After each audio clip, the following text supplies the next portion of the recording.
Hey guys, it's Kevin again. This is my review for Agents of S.H.I.E.L.D. Season 2, Episode 2, Heavy is the Head. And I was really looking forward to this episode, especially because the season premiere was really good. Definitely, I really enjoyed the season premiere. And how was this episode? Honestly, guys, this episode was just okay. I thought this episode was okay. It was really good. I enjoyed it.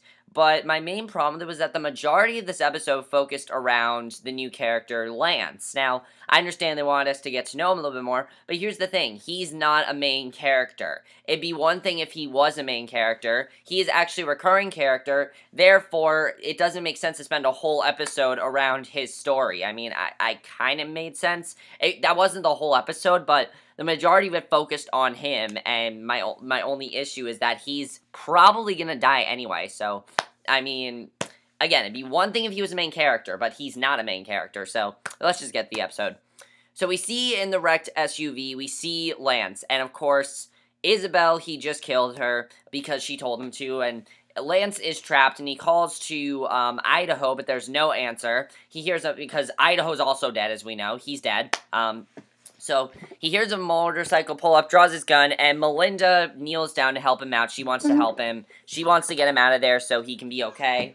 And, I like that scene. I thought that was well done. Lance tells her that, that Isabel and Idaho are dead, and that Creel took the 084 just as soldiers arrived, and the mercenary orders Melinda to get the artifact, and she reluctantly leaves.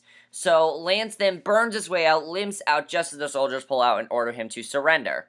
So, Melinda goes after Creel, and she briefs Coulson on the situation, and they pick up a report of a stolen car, and he tells Melinda not to engage in it. But she ignores him and aims her gun at the stolen truck, and Coulson says they need to find out who Creel is working with, and tells her to drop into surveillance mode, and she reluctantly agrees.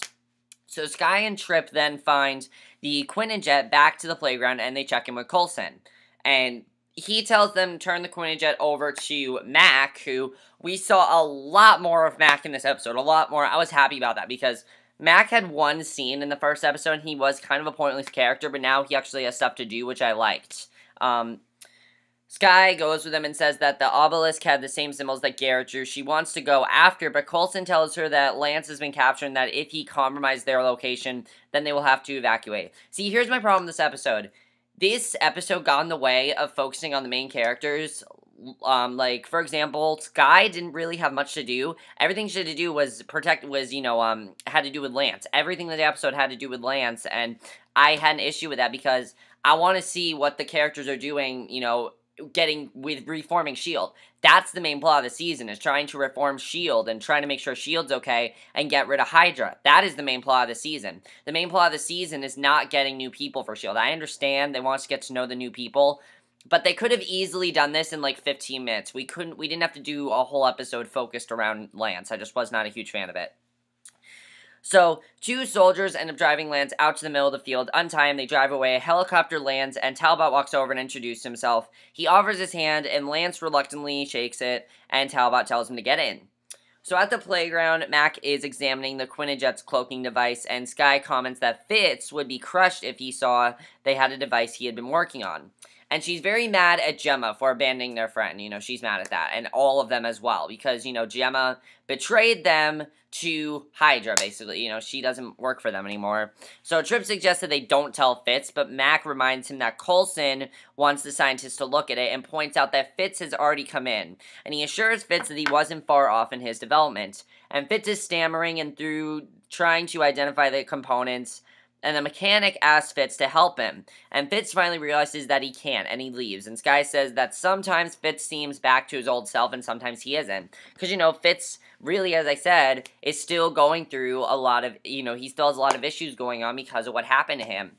So, he tells Mack that they're short-handed because not everyone has returned from the mission, and then in the helicopter, Talbot tells Lance that they worked together on several missions and asks why he left the service to become a mercenary. And I thought this was really interesting. We actually find out some information between him and Isabel. So Lance merely says that he met a girl, of course that was Isabel, and Talbot says that he wants Coulson, and he tells Lance that he can name his price, and points out that Coulson sacrificed the lives of his own people. including Isabel and Idaho, to do what he felt was necessary. And after a moment, Lance asked for $2 million and a proper burial for Isabel out of respect for her family. And Talbot agrees, saying that she deserved better. He just wants her to have a good funeral because everyone deserves a funeral. I understand what he's saying there. Everyone deserves a proper funeral.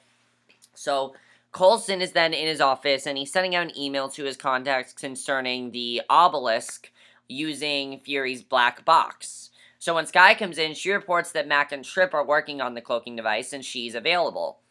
This is when she realizes that Isabel and Idaho are dead, and Coulson makes it clear that Creel was responsible.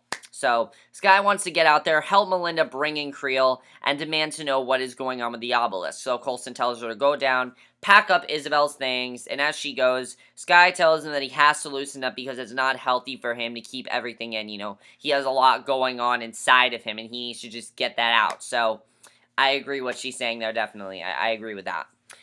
So then we see Fitz, and he's still talking to Jemma. He's still talking to her, even though in this episode he seems a little bit better, he still is talking to Jemma. He still thinks that she's there. Basically, Jemma's complaining that they were close, and she assures him that everyone knows how valuable he is to the team and that no one's avoiding him. And Jemma says that they should come up with a way to neutralize Creel's ability and points out a packet of Creel's DNA results that someone left lying around. So Fitz takes them, and then he slips away. And, so that was interesting. So Creel then goes to a bar and looks at a patch of obelisk blackened skin on his arm. He has literally all this, black skin on his arm. And a waitress comes over, picks up his glasses, gets a shock, she brushes against Creel's arm, and she walks away. She clutches at her stomach, and Melinda's outside watching and hears a scream. She runs and discovers that the waitress is slowly transforming. And the bartender says the waitress brushed against Creel, and he ran out, and the waitress turns in a solid black substance, just like Isabel.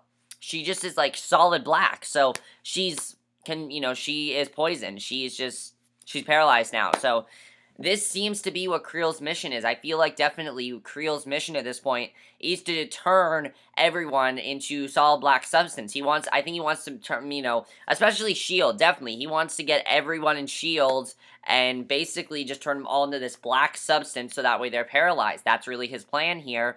And I like that we saw what Creel's actual plan is. I like seeing that. Because I was wondering to myself in the last episode when we found out that Creel and White Hood are teaming up together, which we do not see White Hood in this episode, but when we saw that, I was wondering to myself, I was thinking, what is Creel's actual plan? And now we know, so I'm happy about that we know now. So, the police secure the area, and Melinda reports to Coulson, and Coulson figures that Creel absorbed the obelisk and unintentionally hurt the waitress. He doesn't think that he did on purpose. He thinks that he has problems controlling his powers when S.H.I.E.L.D. first encountered him. So he orders Melinda to go dark, report when she can, just as the perimeter alarm goes off. And outside, Lance drives up and Trip comes to greet him. And he orders him to submit a search. And once Trip clears him, Lance goes to see Coulson and demands to know why they're not looking for Creel. And he complains that Coulson should have aborted the mission, and Coulson says that Isabel should have followed his orders. And after a moment, Lance says that Isabel did, and her only mistake was listening to him. That was her mistake. She shouldn't have listened to him.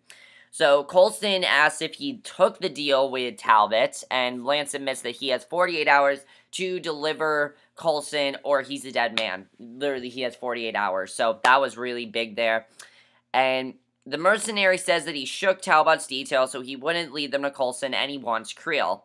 He also wants his pay and Idaho's and Isabel's, as well as their families. So Coulson says that he'll take care of it, and Lance says that once they have Creel, he's leaving, and that he won't be a problem anymore. Well, they don't think he will, at least. So Fitz and Jemma, they're still working in the lab, analyzing the DNA report, and Jemma helps Fitz along and suggests that they destabilize Creel's calls. So then Mack comes over, and this really made me realize something would happen in this next scene. Not so much this scene, but a scene that came up. After Mack comes over, Jemma disappears. He doesn't see Jemma anymore. So Mack comes over and wonders who Fitz is talking to and says it's okay to talk to oneself. He doesn't realize that he's actually talking to Jemma. And he asks Fitz a question about cloaking, and Fitz snaps at him, saying that he's busy with something. And Jemma says that Mack isn't like the others and talks to him like a normal person, and suggests that he show Fitz the file on Creel. Fitz hesitantly says he may have had a way to stop Creel. he may find a way to stop Creel, and he wants to stop him, so, he wants to do whatever he can to stop him and everything, so that was interesting what happened there. So S.H.I.E.L.D. is then packing away Isabel's things. She sees a photo of Isabel with her sister Jane, and Lance comes in. I thought this was a very touching scene. He says that Jane was Isabel's favorite person in the world, and Isabel was good when it came to family. Takes out a necklace that belonged to their mother, and says that she had breast cancer, just like Jane does now, and Skye wonders how they met. And Lance explains that Isabel and his ex-wife were good friends. And Lance says that the way not to lose people that someone cares about is to not get attached. You can't get too attached to them, which is true. If you're working on a mission like this, you can't get too attached to them. You can be friends with them, but when someone tells you when it's time to pull the plug, you gotta pull the plug. I agree definitely with what he's saying there, that, you only have so long with a person, you can't get so attached on a job like this. So the mercenary tells Skye that she has skills and suggests that she become a mercenary. But Skye says that S.H.I.E.L.D. is her life now, and Lance tells her S.H.I.E.L.D. is a means to an end, not a life, and asks her to tell him if she hears anything about Creel. And Creel then goes back to his van and tries to absorb different substances to counter the obelisk.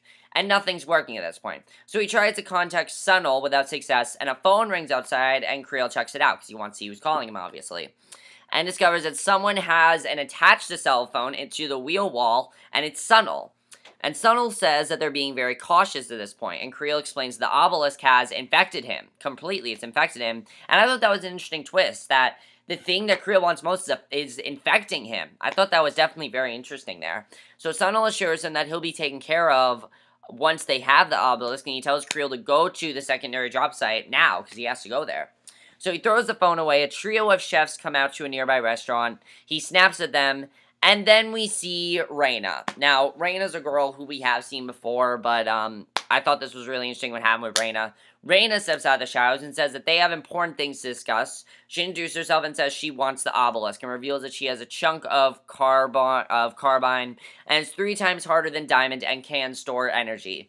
So Creel advised her to run if Hydra comes after her, and Raina knows that the obelisk substance is spreading. He grabs the carbine from her and drives away. So that was definitely very interesting there, what happened, and, I thought that was interesting. So Melinda returns to base and says that Creel couldn't have gone too far. Tripp says the lab doesn't have anything on a way to shut down Creel's power. Skye comes in and says that someone sent them a coded message with a phone number to call, and Coulson calls that number. And he realizes that it's actually Raina, and she's very well aware that Skye is tracking the call. And she warns him that Hydra is about to acquire the obelisk, and Raina assures Coulson that she actually isn't working for Hydra. She's not. She's not working for them. Creel is, but she's not. And she wants to keep the obelisk out of their hands. And she describes Garrett's visions and how he saw what they would become, and asks if Coulson has come to the same conclusion. And Coulson realizes that she wants them to capture Creel, and Raina says the carbine has an embedded tracker and gives Coulson the frequency. Now, I honestly don't know if we can trust this girl. I don't know if she's being 100% legit. I don't know if she just wants to... I don't know if it's sort of like what's going on with... Now I can't think of his character. I can't think of his character right now. Grant. I think it's sort of what's going on with Grant, that she thinks that S.H.I.E.L.D. is, not S.H.I.E.L.D., but Hydra's not going to last so much longer, so maybe she just wants to be a part of S.H.I.E.L.D. I honestly don't know. I don't really know if we can trust her right now. She didn't seem that trustworthy to me, especially in a scene a little bit later in the episode. She seemed very, very suspicious to me. I didn't really trust her at this point, so... The team mobilizes, and Coulson says that Tripp has the backup plan if they need to take Creel down, which are armor-piercing rounds. And Lance joins them and says that it should work if they can catch Creel unguarded. And Coulson asks if he can follow orders, and Lance assures him that he will. And Coulson hesitates. Lance asks for the chance to avenge Isabel, and Coulson says that he's in. He wants to avenge her death. So I thought that was interesting. So then we see Fitz, and he's working with the scientists in the lab and tries to communicate what he's thinking. And he keeps saying that he didn't solve it today. Mack tells him to focus. He's losing his temper. And Mack tells the other scientists to leave. And he realizes that Fitz actually solved it before. And the mechanic goes through his old designs, and Fitz finds the one that he's looking for. So I'm kind of wondering if Mack is actually going to be the one to kind of calm Fitz down, bring him back to reality, make him realize that he's not actually seeing Jemma right now. I feel like Mack is going to be his anchor, basically. You know, sort of the one that's like, you know, this is not real what you're seeing, because he could calm him down really fast. He really did a great job calming him down, so I really feel like Mack is going to be the one to calm him down and bring him back to reality. So I thought that was a very interesting scene there. So, and also, I'm looking forward to seeing what else is going to happen with Fitz. Definitely, it's interesting. So, Melinda, Sky, and Lance, they move on Creel's possession. It's really intense, this scene. The lab sends word that they have a way to neutralize Creel's powers. The tracker activates. They realize that Creel is close. Trip is in position with a sniper rifle. Spots Creel with a briefcase. Creel sits down next to another man, and Sky confirms the man is S.H.I.E.L.D. And Coulson tells Sky and Lance to follow S.H.I.E.L.D. while the others bring in Creel. However, Lance ends up shooting Melinda and Sky with an icer gun, leaves the surveillance van, and that was big what happened there. I was like, alright, I don't really know if I trust Lance now. So Trip draws a bead on Creel, confirms that he still has the briefcase, calls Sky but gets no answer, and just as Lance arrives, knocks him out. So Creel tells Saul, this is not Homeland, sorry. This is not Homeland, I'm sorry, I did not mean to say Saul. Creel tells S.H.I.E.L.D. that the obelisk infection is spreading. S.H.I.E.L.D. wants the case first and gives him a code phrase to comply. Creel claims that... sorry, I'm really screwing this up now, guys. I'm sorry.